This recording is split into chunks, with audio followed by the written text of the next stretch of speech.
plaideurs, c'est la seule comédie écrite par Racine.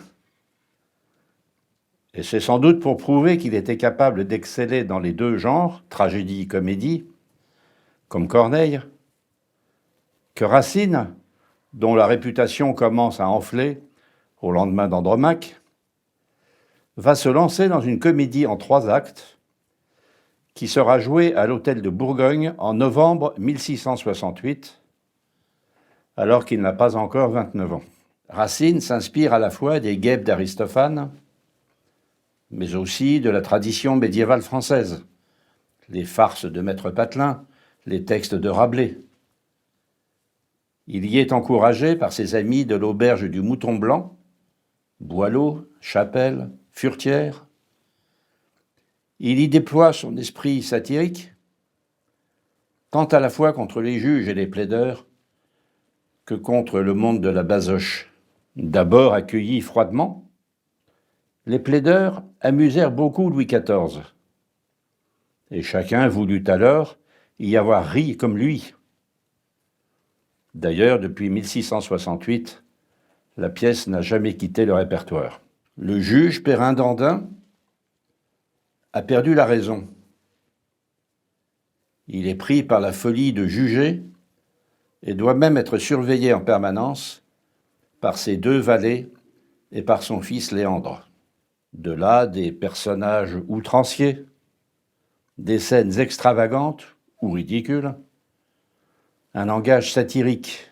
Racine ne cherche qu'à faire rire, sans aller toutefois jusqu'à la farce débridée. Le quotidien du XVIIe siècle baignait déjà dans la procédure et les procès, jusque contre les animaux.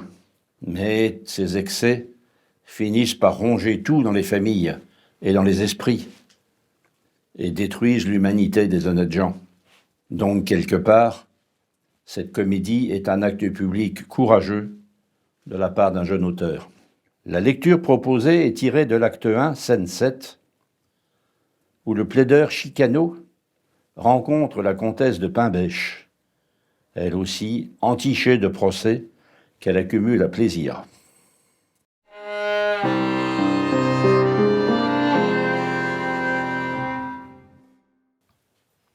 Mais j'aperçois venir madame la comtesse de Pain-Bêche.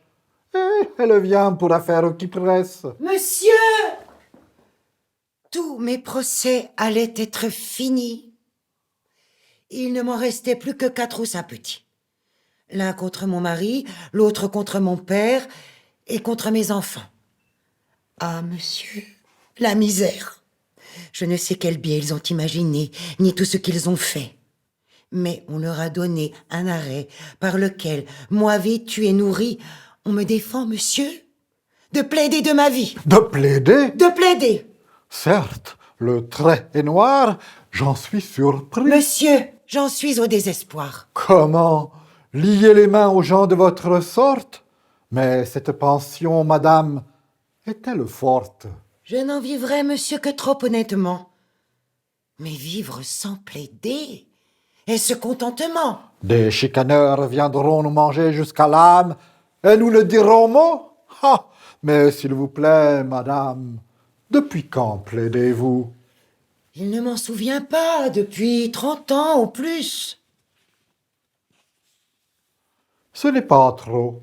Hélas. Et quel âge avez-vous? Vous avez bon visage. Et quelques 60 ans. Comment? C'est le bel âge pour plaider. Laissez faire, ils ne sont pas au bout. J'y vendrai ma chemise et je veux rien, ou tout. Madame, écoutez-moi. Voici ce qu'il faut faire. Oui, monsieur, je vous crois comme mon propre père. J'irai trouver mon juge, Oh oui, monsieur, j'irai. me jeter à ses pieds. Oui, je m'y jetterai, je l'ai bien résolu. Mais daignez donc m'entendre. Oui, vous prenez la chose ainsi qu'il faut la prendre. Avez-vous dit, madame? Oui. J'irai sans façon trouver mon juge. Hélas, que ce monsieur est bon. Si vous parlez toujours, il faut que je me taise. Oh, que vous m'obligez, je ne me sens pas d'aise. J'irai trouver mon juge et lui dirai... Oui. Vois et lui dirai... Oui, monsieur. Liez-moi. Monsieur, je ne veux point être lié. À l'autre. Je ne le serai point.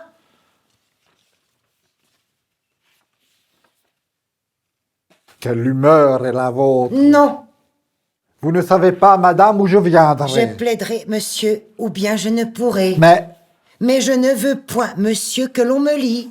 enfin, quand une femme entête à sa folie... Fou, vous-même. Madame, Et pourquoi me lier? madame, Voyez-vous, il se rend familier. mais madame, Un crasseux qui n'a que sa chicane veut donner son avis madame, avec son âne. vous me poussez, Bonhomme, allez garder vos foins. vous m'excédez. Sot! Que n'ai-je de témoins?